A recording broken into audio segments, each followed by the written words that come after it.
El continente americano es generador de ciencia, tecnología, movimientos sociales y productor de insumos que se utilizan en el esquema productivo de todo el mundo. Con todo esto, América es generadora de importantes noticias. Magnética FM y Voz de América presentan Buenos Días América, el informativo más completo y trascendente de este continente. Bienvenidos.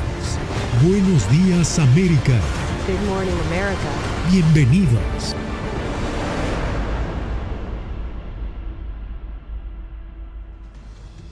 Presidente Biden busca aprobación legislativa para su nuevo plan social.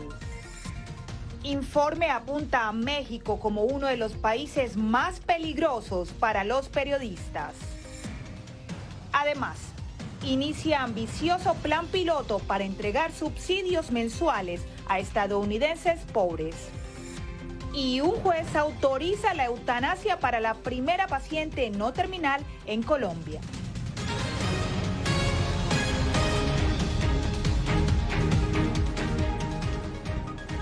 Bienvenidos a El Mundo al Día. Yo soy Diva Lizette Cash desde nuestros estudios en Washington. Comenzamos. En busca de los votos necesarios para aprobar los proyectos sobre infraestructura y red social, este jueves el presidente Joe Biden visitó el Congreso y dijo que ya existe un acuerdo en principio. Y para conocer la nueva propuesta del mandatario nos conectamos con Jacopo Luzzi. Jacopo, ¿cuál es el marco que presenta el presidente? Diva, esta propuesta es considerablemente más modesta que su plan original y busca convencer a facciones aún disidentes dentro de la bancada demócrata. La nueva propuesta, por ejemplo, ya no incluye programas de cambio climático para luchar el cambio climático, licencias familiar remunerada a nivel federal o la expansión de la asistencia médica, pero Biden cree que esto sea un buen compromiso. Un marco económico revisado para convencer a todos los demócratas y tratar así de aprobar un proyecto de ley de seguridad social por 1,85 billones de dólares y otro plan de infraestructura por $1 billón. Es la estrategia más reciente del presidente Joe Biden, con dos proyectos que podrían determinar el futuro de su presidencia y el control de su partido en las próximas elecciones legislativas de 2022. El mandatario viajó hasta el Capitolio para dejar de lado las diferencias y buscando que los legisladores aprueben la medida, cuyo alcance es considerado histórico. Esto creará millones de empleos, hará crecer la economía, invertirá en nuestra nación y nuestra gente, convertirá la crisis climática en una oportunidad y nos pondrá en camino no solo de competir, sino ganar la competencia económica del siglo XXI contra China y otros países importantes. Según Biden, este marco reduciría la inflación, el impago y la brecha entre los ricos y los pobres. Al mismo tiempo, decidió excluir varios elementos de su nueva propuesta, tales como protecciones para los migrantes indocumentados, pero busca destinar $100,000 millones para la política migratoria. Nadie consiguió todo lo que quería, incluyéndome, pero eso es el compromiso, eso es el consenso y esa fue mi promesa de campaña. Existe un cauto optimismo que el marco económico de Biden pueda tener finalmente éxito, también entre los demócratas más liberales y los conservadores. Mientras ya se habla de votar pronto sobre este marco, el presidente Biden, Diva, ahora está viajando hacia Europa, donde participará en la cumbre del G20 en Roma, Italia, y después en la cumbre climática COP26 en Glasgow, Escocia, la próxima semana. Gracias a Jacopo desde la Casa Blanca. Y evitar el arresto de inmigrantes indocumentados en ciertos espacios protegidos es la nueva indicación del Departamento de Seguridad Nacional. Alonso Castillo nos cuenta todos los detalles.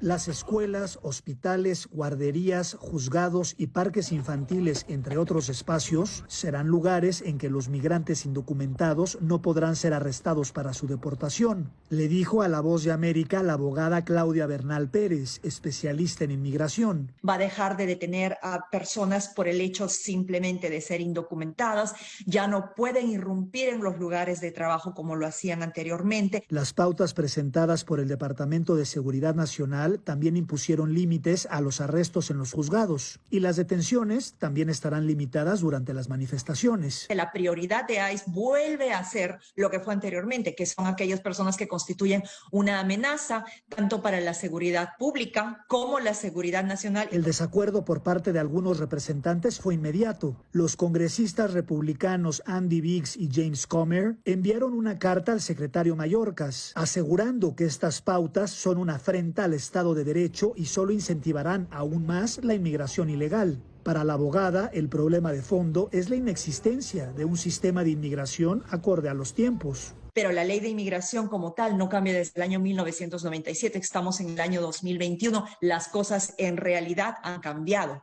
Estos nuevos lineamientos, según la abogada, traerán tranquilidad y confianza para quienes tengan un estatus irregular en Estados Unidos. Alonso Castillo, Voz de América. El Comité para la Protección de Periodistas apunta en su informe anual a México como el país más peligroso del hemisferio para ejercer el periodismo. Celia Mendoza nos informa.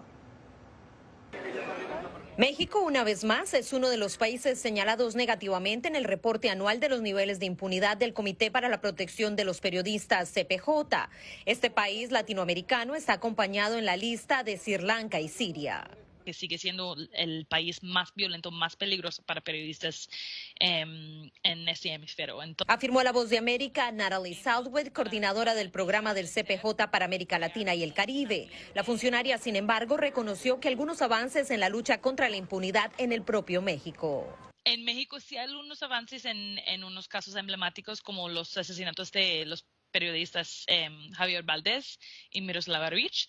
Sin embargo, esos dos casos realmente representan como una cantidad muy pequeña de los casos de periodistas asesinados en México. Por ello, insistió.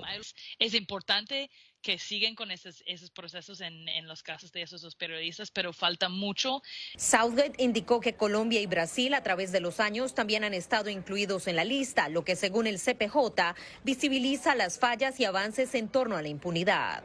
Para decirle a esos gobiernos de la región, del mundo, que no vamos a olvidar de esas historias, que no vas a olvidar de esas periodistas y que esos casos queden sin resolver. El reporte del CPJ se hace público a solo días del Día Internacional de la Lucha contra la Impunidad de Crímenes contra Periodistas, que se conmemora el próximo 2 de noviembre. Celia Mendoza, Voz de América, Nueva York.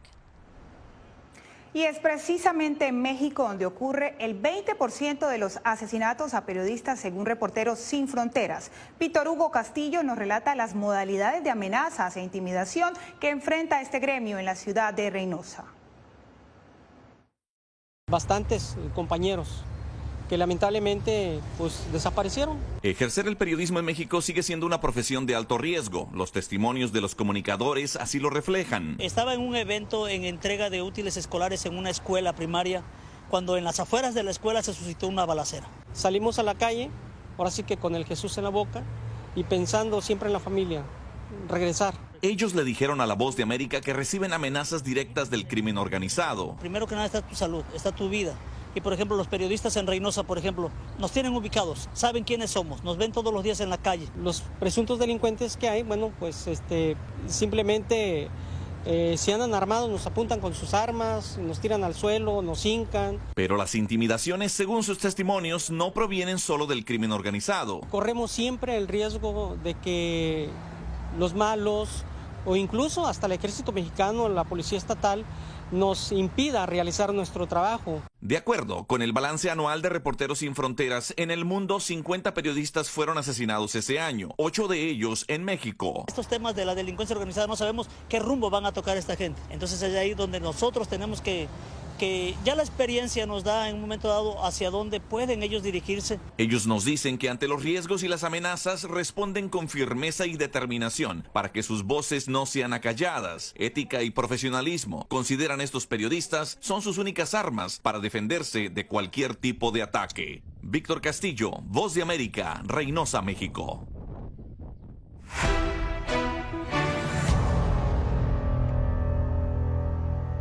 Una cuarta dosis contra el COVID-19 es la nueva recomendación de los Centros para el Control de Enfermedades de Estados Unidos. José Pernalete nos explica para quiénes iría dirigida esta recomendación.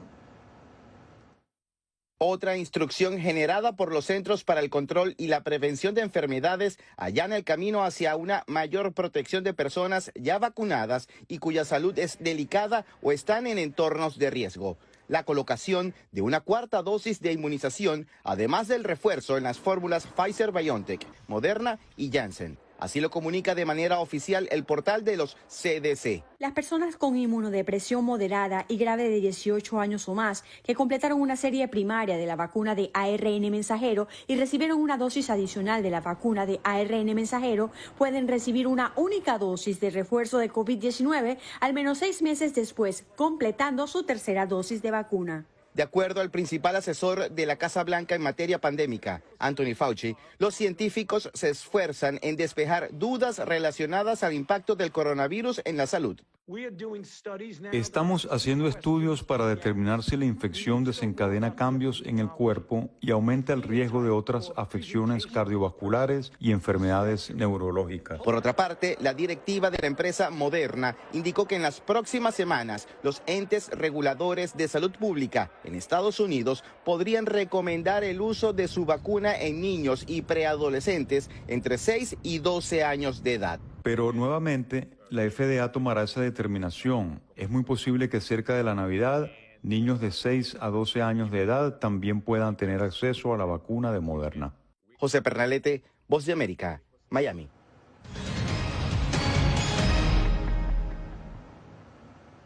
Solo un 2% creció la economía estadounidense durante el tercer trimestre del 2021 debido al impacto de la pandemia. La Oficina de Análisis Económico atribuyó la moderada expansión a la variante Delta, interrupciones en la cadena de suministros y la insuficiencia de mano de obra. Mientras tanto, el costo de la gasolina sigue aumentando. Los conductores estadounidenses están pagando el precio más alto por galón de los últimos 7 años. Arnaldo Rojas nos cuenta que las predicciones no son alentadoras. Este jueves, el precio promedio por galón de gasolina regular en Estados Unidos alcanzó los $3.39, $1.24 más que en la misma fecha el año pasado y el costo promedio más alto desde 2014, según datos combinados de la AAA y GasBuddy.com. Hemos visto precios del petróleo tan altos de precio que no hemos visto en casi 7 años. Entonces, eso es la razón más importante por qué estamos viendo estos precios altos. Aunque el alza es sostenida, el precio varía por estado, siendo los automovilistas de California quienes llevan la peor parte. Allí el costo por galón de gasolina asciende a $4.57 y todavía no roza su punto máximo, advierten los expertos, que predicen que el costo del combustible seguirá en aumento por lo que resta del año si la Organización de Países Exportadores de Petróleo se mantienen renuentes a aumentar la producción del crudo. Lo que ha pasado en los últimos meses es que la demanda se ha venido recuperando muy aceleradamente, incluso más rápido de lo que se esperaba, porque la economía mundial se ha reactivado y hay más movilidad. En la víspera, el barril de petróleo cerró a un costo de $83, $3 más que hace 2 semanas, aunque con un leve descenso en comparación con el día previo.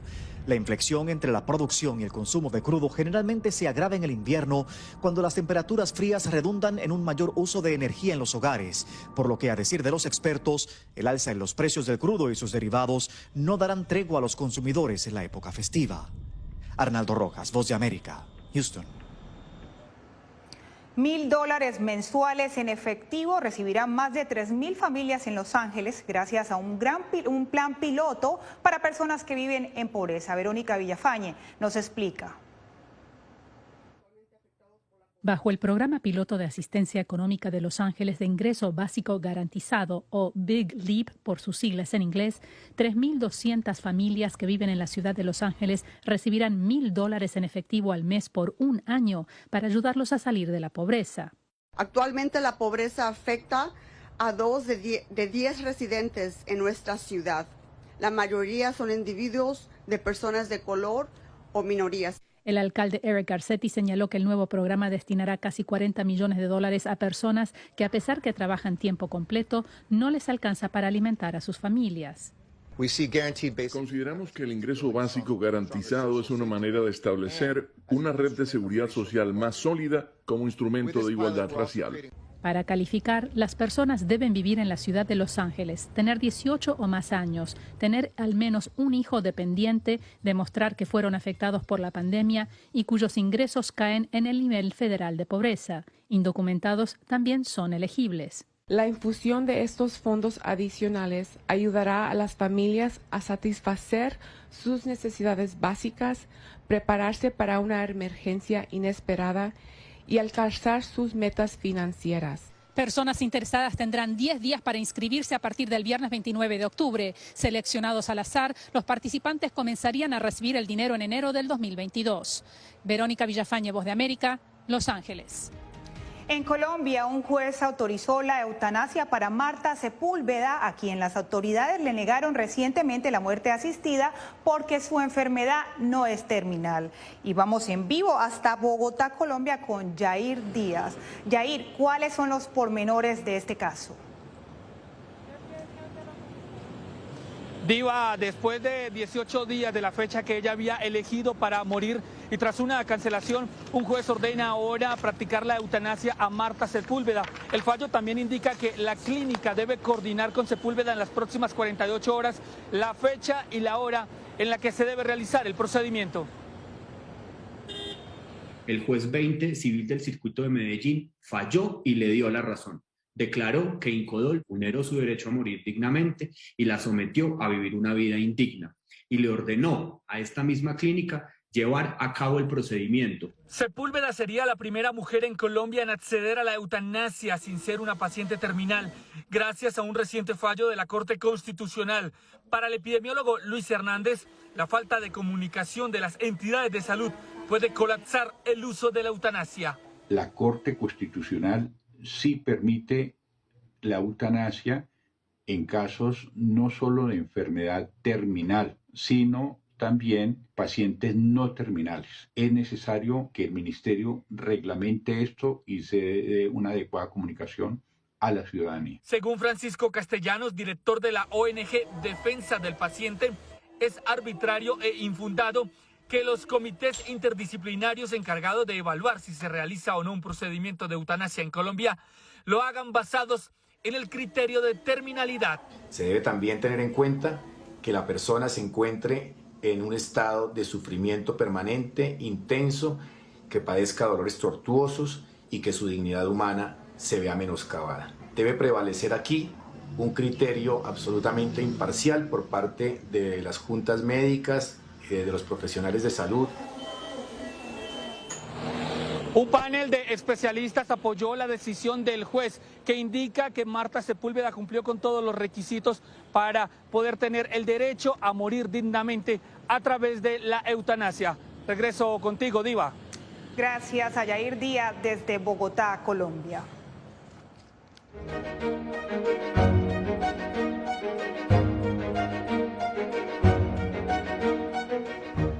Desde la lucha armada hasta la presidencia, el rol de la mujer en la vida política de Nicaragua ha sido relevante. Donaldo Hernández nos presenta el legado de 4 mujeres que han marcado la historia de ese país. Violeta Barrios de Chamorro es reconocida por los nicaragüenses como una de las mujeres que escribió la historia moderna del país. Tras vencer en las urnas al actual presidente Daniel Ortega en 1990, el mundo la recuerda como la dama de la democracia. Reconcilió al país que había sufrido una guerra civil. La primera presidenta mujer de Centroamérica tiene 92 años. Su estado de salud es reservado desde hace varios años. Otra de las mujeres que sigue dejando huellas en la historia del país es Vilma Núñez. Desde la dictadura somocista es reconocida por defender los derechos humanos. A sus 83 años le preocupa la situación del país. Yo que viví e incluso fue víctima de la dictadura somocista, me atrevo a decir que esto es peor. María Teresa Blandón luchó por la vía armada contra el somocismo. Después de la guerra civil, se dedicó a la defensa de los derechos de las mujeres. Son derechos que nosotras hemos ido conquistando con una larga historia de lucha que tiene el movimiento feminista. Pero hoy en día, y a pesar de las diferencias de opinión que genera su nombre, la sociedad nicaragüense percibe a Rosario Murillo, la vicepresidenta, primera dama y vocera del gobierno, como la mujer con más poder en Nicaragua. Aquí tenemos 2 presidentes, con la compañera Rosario. 4 mujeres que de hecho hacen historia en Nicaragua. Para bien o para mal, las diversas perspectivas coinciden en que su papel será clave para forjar el futuro de los nicaragüenses. Donaldo Hernández, Voz de América, Managua. En el tercer episodio de nuestra serie especial Enjambre Flotante mostramos los esfuerzos de la Fuerza Naval Ecuatoriana para vigilar la presencia de una flota de 300 barcos pesqueros chinos cerca de las Islas Galápagos. La Armada del Ecuador nos permitió acompañarlos en una de sus misiones de monitoreo en alta mar. Después de 3 horas de viaje hacia el oeste de Galápagos, aparecieron los primeros barcos pesqueros. En su mayoría barcos chinos. En esta ocasión, todas las embarcaciones fueron localizadas porque tenían encendido su sistema de identificación automático conocido por su sigla en inglés como AIS. Pero cuando los barcos se ubican cerca de la zona económica de los países, según la agencia de monitoreo Global Fishing Watch, apagan el AIS. En 2020, esta organización documentó que el 42% de la flota china tuvo vacíos en la transmisión de su localización por más de 24 horas, es decir, desaparecieron de los radares. Si lo apagas durante más de 8 horas al día, más de la mitad de tu flota, estás haciendo algo mal. El embajador de China en Ecuador aseguró que los pesqueros de su país tienen la orden expresa de reportar cada hora su localización y prometió represalias para quienes no cumplan. China adoptará una actitud de tolerancia cero hacia las empresas propietarias de los barcos pesqueros y las hará pagar un precio doloroso.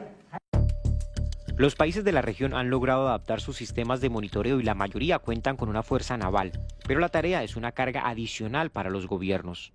Daño económico a las economías de nuestros países. El gobierno del Ecuador ha planteado tanto públicamente como a través de canales diplomáticos la preocupación por la presencia de la flota china cerca de sus aguas territoriales, pero las relaciones de Ecuador con China son estrechas en temas vitales para la economía del país suramericano. Ningún país puede enfrentarse solo a China o a los demás países que están involucrados en este tema. En Galápagos lo único que esperan es que la flota china o de cualquier otro país respete el ecosistema y su orden natural. Si esto está pasando en Galápagos, ¿qué estará pasando en otro lado, no? ¿Qué estará pasando en un lugar que no está protegido? Jaime Moreno, Voz de América. Y Facebook anunció oficialmente que cambiará su nombre a Meta. El nuevo nombre y logotipo parecen ser una respuesta a las intensas críticas que enfrenta la red social desde que una ex empleada denunció que la empresa privilegia su expansión por encima del bienestar de sus usuarios. Y de esa manera cerramos nuestro show por el día de hoy. Los acompañó Divalicet Cash y recuerde que usted puede ver la serie completa de Enjambre en vozdeamerica.com. Gracias por tu atención. Al momento estás enterado de lo más relevante en materia informativa en el continente americano y su relación con el resto del mundo. Esto fue Buenos Días América, una producción de Voz de América, presentado por Magnética FM.